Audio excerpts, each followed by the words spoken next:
African-American support for Vice President Joe Biden doesn't seem to wane, even with some interesting missteps in the past few months. And that's good for Biden since his campaign coffers lag behind two other candidates, including Senator Bernie Sanders, one of the frontrunners. Black voters are, of course, a crucial voting bloc whose support has historically been critical in securing a nomination for the Democratic Party. Author, analyst, and host of Roland Martin Unfiltered, Roland Martin himself joins us now to give his take on how Biden and the rest of the Democratic contenders might fare in the race and the difference between success in the Iowa caucuses and success in the South Carolina primary.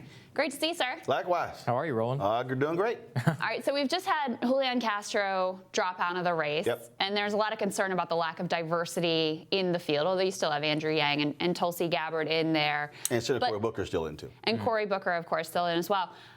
But at the same time, it's people of color who have really buoyed Joe Biden in particular, but also Bernie Sanders. They have the most diverse coalition. So what's going on there? Well, first off, if you look at historically black voters, if you go back to 1972, Shirley Chisholm, when she ran, she got 28 delegates. Then you go all the way to 1984, Reverend Jesse Jackson, when he ran in 84 and 88. For a very brief period, Virginia Governor Douglas Wilder was in the race in 92. And of course, you had Senator Carol Moseley Braun and Reverend Al Sharpton, who ran in 2004. And then, of course, Obama in 2008. So the reality is, black voters historically have not backed black candidates. Okay, Obama was an exception to that.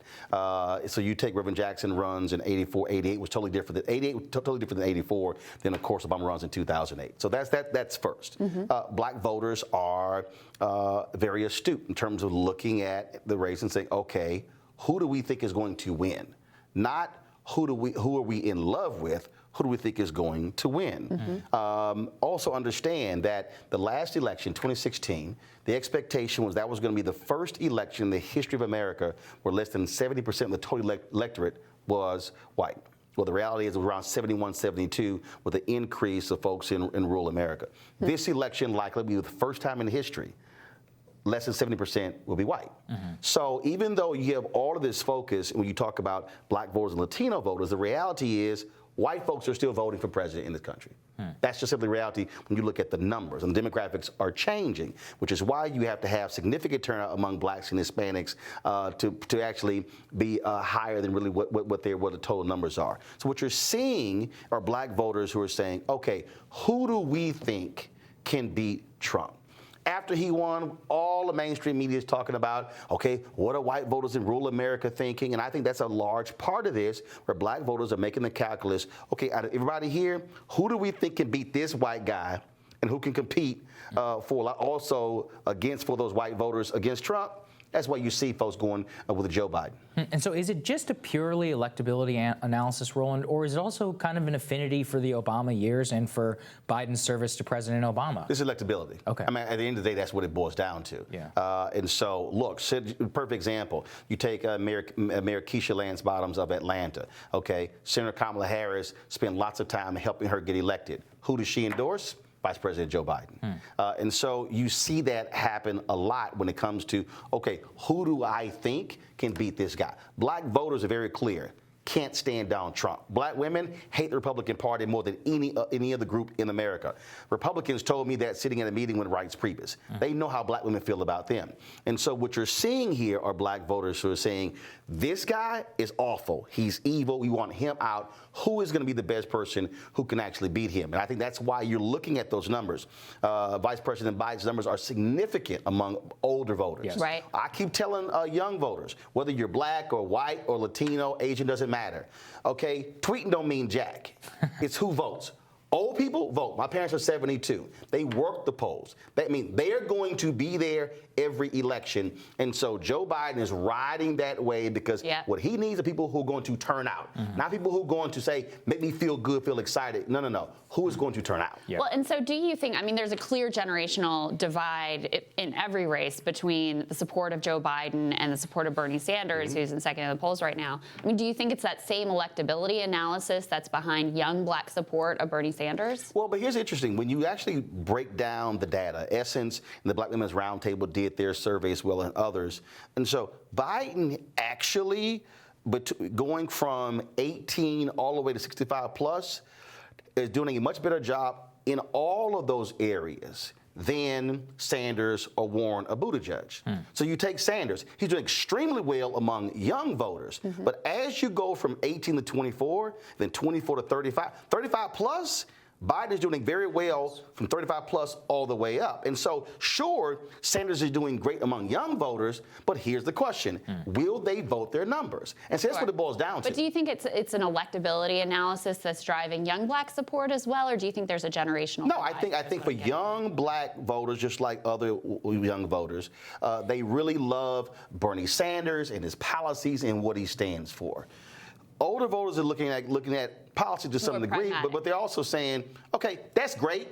I mean, so it's great. You can talk about all those issues, but can you beat him? At the end of the day, it boils down to, can you beat him? Can you stop the Republicans from trying to fill the federal bench with all these young judges who are right-wing, who oppose civil rights? Can you stop Trump when it comes to, again, having folks like white supremacist Stephen Miller, who's one of his senior advisors? Can you stop that? That's what it boils down to. And so I think that's the difference there. And so young voters are going to have to make a decision. Okay?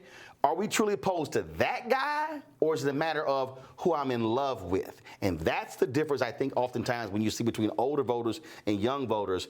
Older voters are like, I'm not so caught up in who I'm in love with.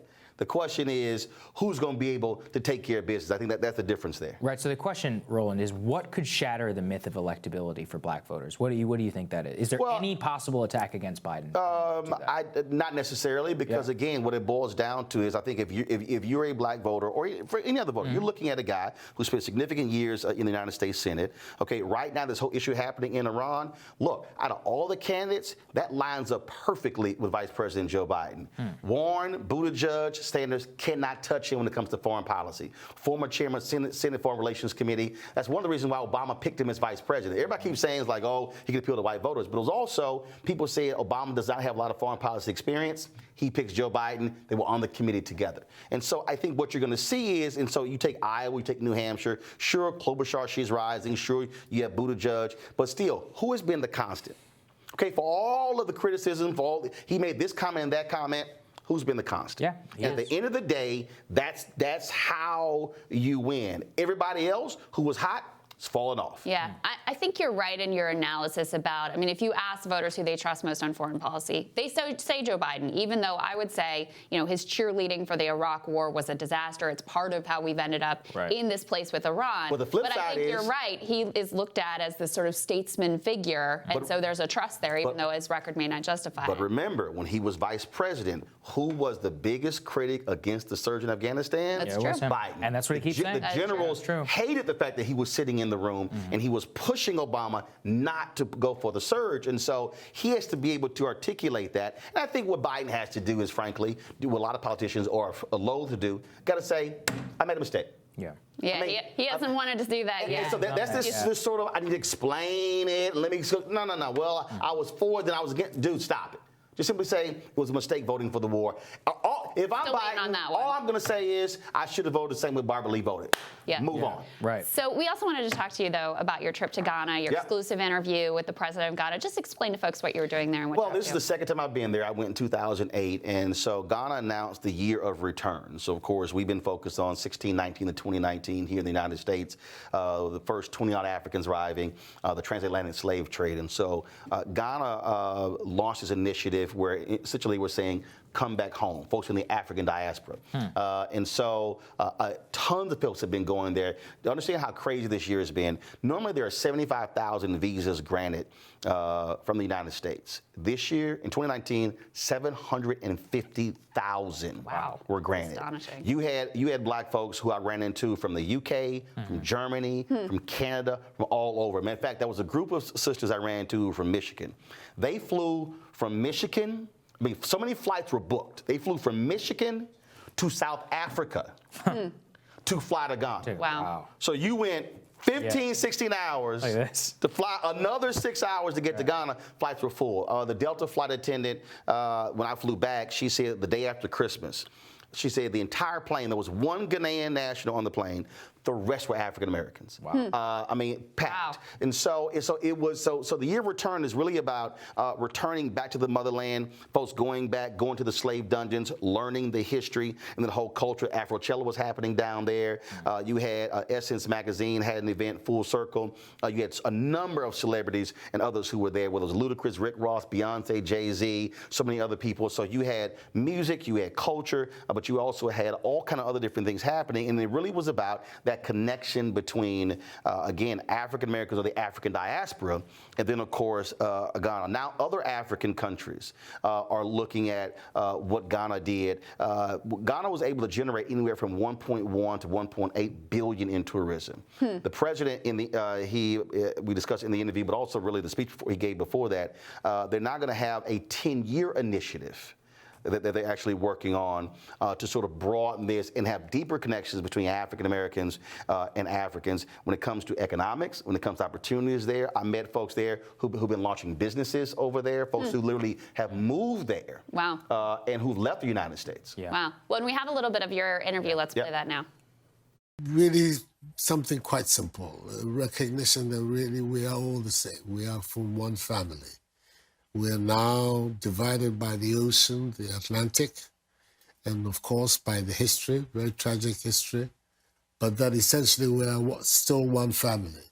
And I'm hoping that this whole year of return thing would allow people to see that and therefore give us an opportunity to really solidify the relations between us on both sides of the Atlantic and see ourselves as part and parcel of one African family. The people you spoke to who made this trip, what did it mean to them? Oh, I mean, for many people, it's deeply emotional. We went to the river where enslaved Africans were marched 300 miles from North Ghana down to where Cape Coast and Elmina was. And this was the last place where they would wash. They would actually wash their bodies, and they would be sold at that spot, and then march another 31 miles to Cape Coast slave dungeon. Some people call it slave castles.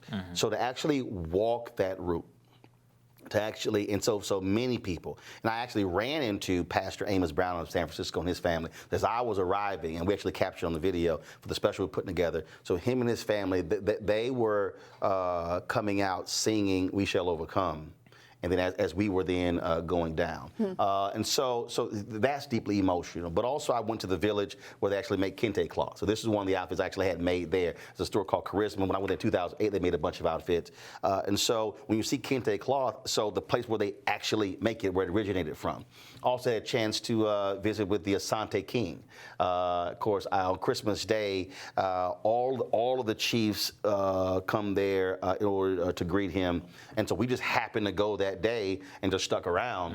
He's a big-time golfer, and so he and I had a conversation. And so when I told him my handicap was 6.6, he said, "Well, like all golfers, when are you leaving?" And so I got to go. Didn't get a chance to play, but I got to go. So when I go back, we definitely got to get together and play golf. What you're seeing is that 7 out of the 10 fastest growing economies are in Africa. Africa will be, in terms of population, extremely young. And so the opportunity for development is there. The Chinese are investing billions of dollars into the continent. That's right. The United States is it? And so the question then becomes, how do you then be able to grow and prosper together? And that's really what the president wants to do with African Americans and others. It's a very interesting project. Such a great Thank you point. for highlighting it here, Roland. Really Absolutely appreciate it. Great to see you, Roland. Thanks a lot. We'll have more for you right after this.